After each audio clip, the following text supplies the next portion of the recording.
नमस्कार जी, मैं मंजू। आज दिसंबर की 12 तारीख है और मैं अपने बहन भाइयों को लार्कस्पर को लगाना बताऊंगी, जिसे कि डेल्फिनियम के नाम से भी जाना जाता है।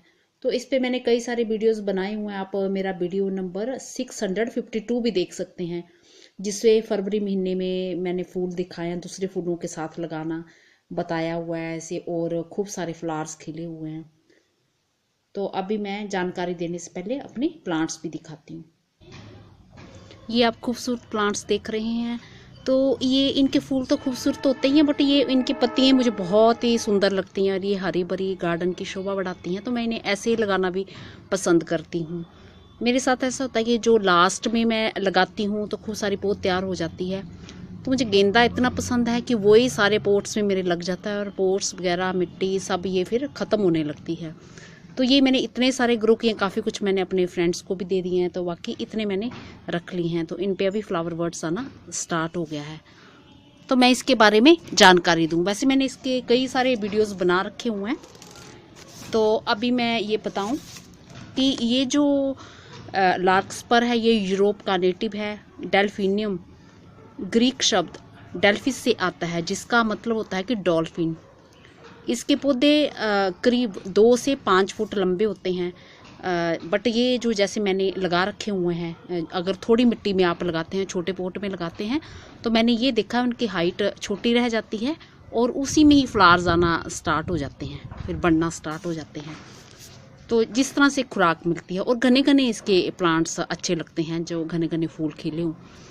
तो इसके पौधे जो इसकी जो फ्लावर्स हैं सिंगल या डबल होते हैं, और ये कई रंगों में पाए जाते हैं, जैसे कि pink, white, purple, red, blue, yellow वगैरह। और प्रोपगेशन कैसे होती है?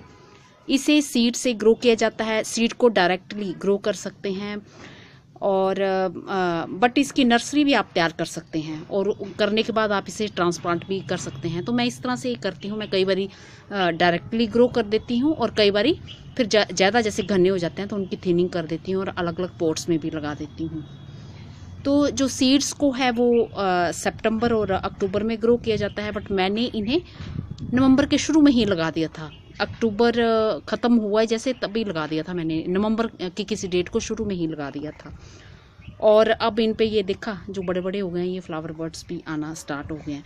तो फूल जो इनकी जो फ्लावरिंग होती है वो अर्ली स्प्रिंग से स्टार्ट होती है और अर्ली समर तक रहती है। तो फरवरी में ये खिलना स्टार्ट हो जाते हैं। सीड की जो जर्मिनेशन है में थोड़ा सा टाइम लगता है। ये नहीं कि वो 2-4 दिन के ही सीड होते हैं, वो 2-3 दिन में ही स्टार्ट हो जाते हैं। तो इसको थोड़ा सा ज़्यादा टाइम लगता है। पहाड़ी इलाकों में इसकी जर्मिनेशन थोड़ी जल्दी होती है, बिकॉज़ वहाँ का जो टेम्परेचर होता है तो वो यहाँ से, हमारे यहाँ से काफ़ी कुछ अलग होता है, कम होता है। तो ऐसे एरियाज़ में डिवीज़न और कटिंग से भी इसे ग्रो कर सकते हैं। वहाँ ये पहाड़ी इलाकों में ये तो पेरिनियल होते हैं, और हमारे यहाँ ये एनुअल के तौर पे लगाए जाते हैं। और जब ये प्लांट्स बहुत ज़्यादा घने हो जाएं तो आप इनकी थिनिंग कर सकते हैं। ये मैं पहले भी बता चुकी हूँ, बट मुझे इनको इस तरह से देखना, घने घने देखना मुझे अच्छा लगता है। तो ये बहुत ही खूबसूरत लगते हैं, फर्न की तरह जैसे पत्तियाँ होती हैं इसकी। तो आपकी अपनी चॉइस है, जैसा आप करने चाहें।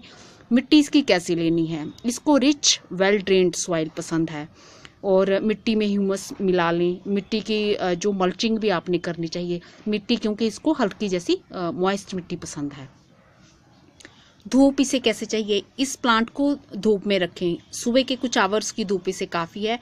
इसकी जो ग्रोथ और उससे फ्लावरिंग अच्छी होती है, और बीमारियां वगैरह भी नहीं लगती हैं। जैसे ज़्यादातर मेरे भाई बहन जहाँ धूप वगैरह की प्रॉब्लम होती है, कम आती है, और ज़्यादा छाया वाली जगह में प्लांट्स को रखते हैं।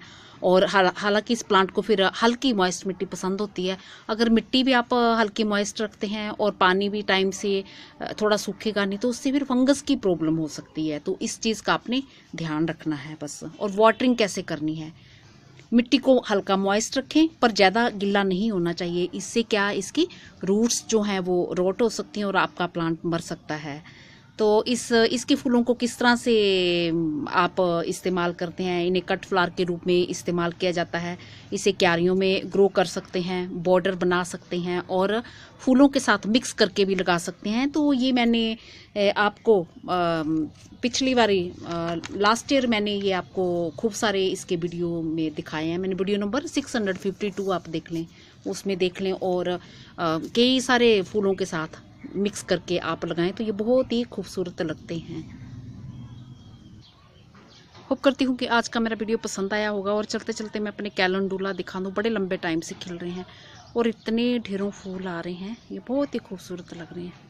ये देखिए कितने प्यारे लग रहे हैं। जैसे ही शाम होती है तो ये बंद हो जाते हैं और धूप में ये फिर खिलना स्टार्ट हो जाते हैं। मेरे यहाँ ये भी खूबसूरत फूल खिल रहे हैं, तो ये मैंने सीड से ग्रो करना सिखाए थे, तो ये वही हैं जो मैंने सीड से ग्रो करना सिखाए थे। तो ये देखिए कितना खूबसूरत फूल है। बाकी ये मेरे यहाँ पेंजी भी खूब खिल रहे हैं और भी कई तरह के फ्लावर्स खिल रहे हैं।